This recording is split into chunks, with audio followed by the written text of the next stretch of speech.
So there was a portion of this movie where this major moment is happening. Everybody's so engulfed in the scene, and then all of a sudden, Pennywise appears just out of nowhere. And then the crowd completely goes nuts.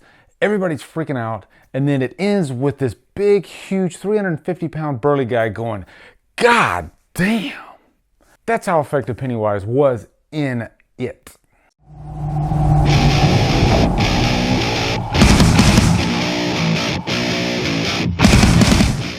It stars Bill Skarsgaard and is directed by Andy Muschietti. What's up, guys? It feels so good to be back. I haven't reviewed a movie in maybe a month now, quite a while actually, because I've been in the middle of just moving hell. But this movie is just so big, and I knew that I had to stop whatever I was doing and get a review out for this, because I'm just a huge fan of Stephen King. The guy just has one of the most psychotic yet genius minds.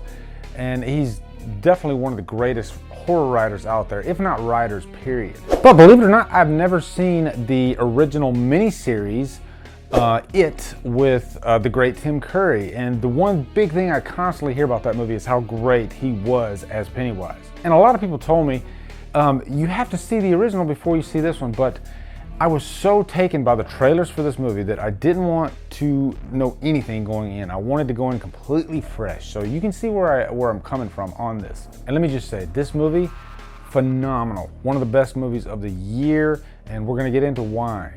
But first, let's talk about the plot. So It is one of those great Stephen King stories that is coming of age. It's a group of children. They're in this town, Derry, and it's not your normal town because there are 6 times more deaths, especially of children, than any other town nationwide. So there's kind of a curse or a hex on this town. And what's interesting is that every 27 years, this curse comes up and just starts killing kids, and takes the form of a demented looking clown, one of the scariest clowns I've ever seen on screen, by the way. And at the beginning of this movie, one of the main characters, Bill, his brother Georgie, gets killed by Pennywise. And some time later, these kids, they get together and they figure out that the only way they're going to defeat Pennywise is to not be afraid of him. And we've heard of this in movies like A Nightmare on Elm Street. This is a premise that's been used before, but it's used very effectively in this movie. And first off, right off the bat, the great thing about this one that separates it from other horror movies is the characters, the story. Stephen King writes such a great story. He takes the time with every character, and director Andy Muschietti takes advantage of that. You have one of the greatest writers, why not dig deep into that story and utilize whatever you can? And so when you watch this movie, it almost feels like you are watching a great novel. It goes deeper and further than most movies, especially horror movies, do, and we benefit because of that. And all these kids, they play so well off of each other. You would swear that the director made them get together before this movie, maybe do some rehearsals, maybe hang out with each other, because they all just gelled so well. And I'm not gonna go through every character, but there are some definite standouts. First off, the main character, Bill, played by Jaden Lieber. He is the anchor of this movie. You know, everything revolves around him. And he is the one that kind of pulls the group together. And there's scenes throughout the movie where they kind of fall apart, but then he brings them back, and he's very important. And he has the hots for Beverly, played by Sophia Lillis. This is a young actress that I can see going pretty far because she is phenomenal in this role. Her character has a lot of meat to chew on, and it's one of those characters that you just feel for. Some of my favorite scenes actually involve her in this movie. And then the chubby kid, Ben, is also very important. He's the one that puts all the pieces together and kind of gives you a little bit of what Pennywise is all about, at least the whole curse that's on the town.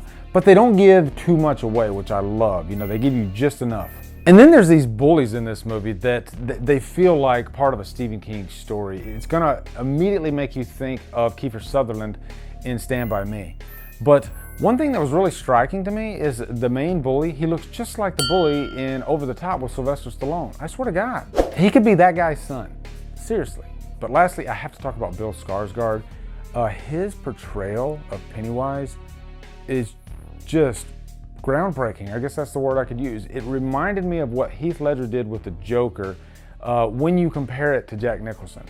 This is what Bill Skarsgard does. And I remember I actually stated this on, I believe, Facebook or something like that when the first trailer came out. And I got some backlash. Of course, people were like, you're crazy to even think that. But I'm standing by that. After watching this movie, he steals every scene that he is in. You are completely hypnotized and glued to the screen because of what he does. And I don't want to give too much away, but wow, he is amazing. They don't give too much of him throughout the movie too. They give just the right amount, just like they did with Heath Ledger as the Joker. I'm telling you, you're gonna draw immediate comparisons, but he doesn't copy Ledger's performance, obviously because it's a completely different character. I have never seen the original. I don't know what Tim Curry did with Pennywise, but I love what Bill Skarsgård did with this one. And if anything, this movie was so good that it makes me kind of scared to watch the original now because I'm thinking I'm not gonna like it that much. I might watch it just because of Curry's performance, but this movie was phenomenal. I have to give it a tap on that. I did not expect that. I'm not even afraid of clowns, but this one kind of creeped me out. So anyway, guys, what are your thoughts on it? Looking forward to hearing them. I loved the hell out of this movie. This will not be my permanent setup. I'm still in my old stomping grounds, but everything's packed up. Once I finally move to Florida, which is getting hit by a major hurricane this weekend, hopefully everybody in Florida is going to be okay. But yeah, I will unveil the new evil Drumdums lair. Can't wait to do that. Can't wait to get back to my normal reviewing schedule with you guys. But again, I just had to jump back in the chair just to get a review out for it. That's how important this movie is this year, and it's probably going to break all kinds of records for September. So anyway, guys, be sure to come over to Killer Flicks where we talk horror all day and every day. If you like what I'm doing, hit that subscribe button, guys. I'd really appreciate it. Anyway, guys, thank you so much for watching. Have a great day, and you'll float too.